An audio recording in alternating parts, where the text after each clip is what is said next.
नमस्कार दोस्तों, आपका हमारे YouTube चैनल भक्ति ज्ञान त्योहार में स्वागत है। आज मैं आपको माँ मंगला गौरी की दूसरी कहानी सुनाने जा रही हूँ। अगर आपको ये कहानी पसंद आई तो कमेंट बॉक्स में माँ मंगला गौरी की जय अवश्य लिखिए। सावन का महीना भगवान शिव को समर्पित है और सावन का मंगलवार माता पार्वती को। सावन के मंगलवार को मंगला गौरी की पूजा अर्चना की जाती है। मान्यताओं के अनुसार इस दिन व्रत रखने से मनोकामना जल्द पूरी हो जाती है। सुहागन महिलाएं अगर इस व्रत को रखती हैं तो उन्हें अखंड सौभाग्यवती होने का वरदान प्राप्त होता है। सावन में मंगलवार को सुहागिन महिलाएं पूरे दिन व्रत रखकर शाम को मंगला गौरी की विधि विधान से पूजा अर्चना करती हैं और व्रत कथा पढ़ती हैं। किसी गांव में एक माँ और बेटी रहती थी। माँ का नाम शांता और बेटी का नाम रानी था। शांता के पति की मृत्यु हो चुकी थी। अब माँ और बेटी अकेले ही रहती थी। शांता गांव के एक सेठ के घर में काम किया करती थी। रानी जब विवाह योग्य हो गई तो शांता को उसके विवाह की चिंता सताने लगी। शांता और उसकी बेटी माँ गौरी और भगवान शिव की पूजा किया करती थी। एक दिन की बात है, जब शांता सेठ जी के घर से काम करके आ रही थी तो उसने कुएं के पास दो औरतों को बात करते हुए सुना। वह कह रही थी कि कल से वह मंगला गौरी का व्रत करेंगी। उस व्रत को करने से सुख सौभाग्य में वृद्धि होती है और माँ मंगला का आशीर्वाद मिलता है। हम पहले मंगलवार से माँ मंगला का व्रत करेंगे। वो दोनों यही बात कर रही थीं। उनमें से एक स्त्री ने कहा कि तुम अपनी बेटी से भी इस व्रत को करने को कहो, जिससे उसे सुयोग्य वर मिल जाए।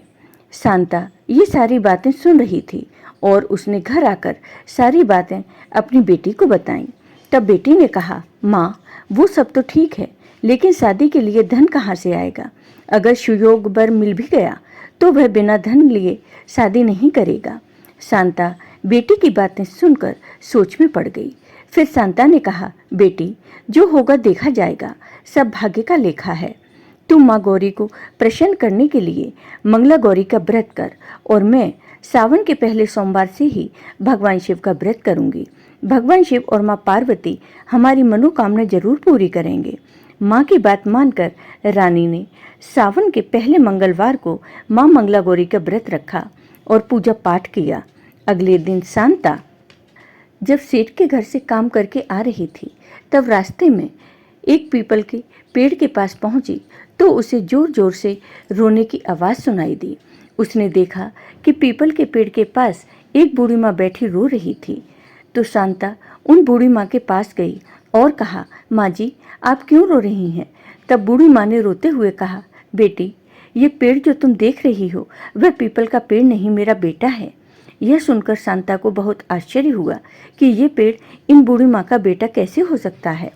तब बूढ़ी माँ ने बताया कि मेरा बेटा लकड़ी बेचकर धन कमाता था। एक दिन वो एक पेड़ पर चढ़कर लकड़ी काट रहा था, तभी एक डाल उस पेड़ के नीचे बैठे ऋषि पर गिर गई। उस ऋषि ने क्रोध में आकर मेरे बेटे को श्राप दे दिया और वो यहाँ पीपल का पेड़ बन गया। उसी रात मेरा बेटा रोते हुए मेरे सपने में आया और उसने मुझे सारी बात बताई। मैं तुरंत ही दौड़कर उन ऋषि के पास गई और उनसे श्राप वापस लेने की प्रार्थना की। तब उन्होंने कहा, मैं अपना श्राप तो वापस नहीं ले सकता, लेकिन यदि कोई कन्या इस पेड़ से विवाह कर ले तो उस कन्या के पुण्य से ये वापस अपने रूप में आ जाएगा, पर उस कन्या के सारे पुण्य चले जाएंगे, जिसके कारण वो लड़की कुरूप व बीमार हो जाएगी और 1 वर्ष के बाद ही उस लड़की की मृत्यु हो जाएगी। तब उन बूढ़ी माँ ने कहा, अब तुम ही बताओ ऐसी कौन सी कन्या होगी जो ये सब जानकर विवाह के लिए तैयार होगी। शांता फिर बूढ़ी माँ को चुप कराकर अपने घर चली जाती है। घर आकर उसने सारी बात अपनी बेटी को बताई। तब बेटी ने कहा, माँ मैं उस पेड़ से शादी करने के लिए तैयार हूँ और अपने सारे पुण्य उसे देने के लिए तैयार हूँ। शांता ने कहा, नहीं बेटी, लेकिन इससे 1 साल में तुम्हारी मृत्यु हो जाएगी। मैं तुम्हें खोना नहीं चाहती, मैं तुम्हें ऐसा नहीं करने दूंगी। तब उस लड़की ने कहा, माँ आप चिंता मत कीजिए, मेरी रक्षा माँ गौरी करेंगी, फिर आगे मेरी किस्मत। वो शांता से जिद करने लगी और खाना पीना सब छोड़ दिया। 2 दिन बाद शांता मान गई। वो रानी को लेकर उसी पेड़ के नीचे पहुंच गई। वहां पहुंचकर उसने बूढ़ी माँ को सारी बात बताई। बूढ़ी माँ बहुत खुश हो गई और उसी दिन पंडित जी को बुलाकर रानी का विवाह उस पेड़ से करा दिया। विवाह के बाद वो पेड़ एक सुंदर युवक बन गया। शांता ने रानी को उन माँ बेटे के साथ विदा किया। फिर कुछ दिन बाद रानी बीमार होने लगी। उसने अपनी ससुराल में भी शिवजी और माँ गौरी की पूजा करना शुरू कर दी। उसने बीमारी में भी मंगला गौरी का व्रत किया। 1 महीने बाद उसके चारों व्रत पूरे हुए। वह बहुत कमज़ोर हो गई थी। उसे पता था कि 1 साल बाद उसकी मृत्यु हो जाएगी, पर वह बीमार होकर नहीं मरना चाहती थी।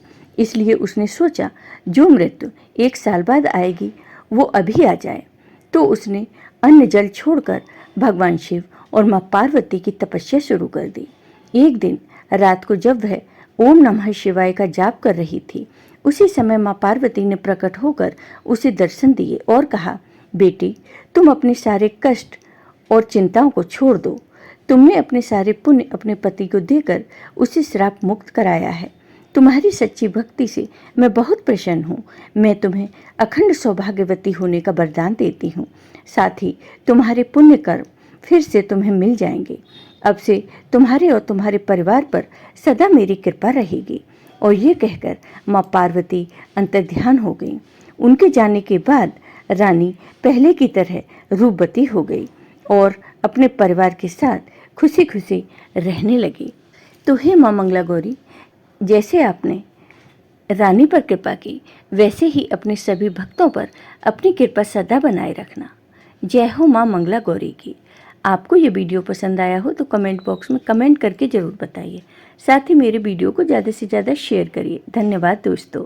जय हो माँ मंगला गौरी की। आपको ये वीडियो पसंद आया हो तो कमेंट बॉक्स में कमेंट करके ज़रूर बताइए।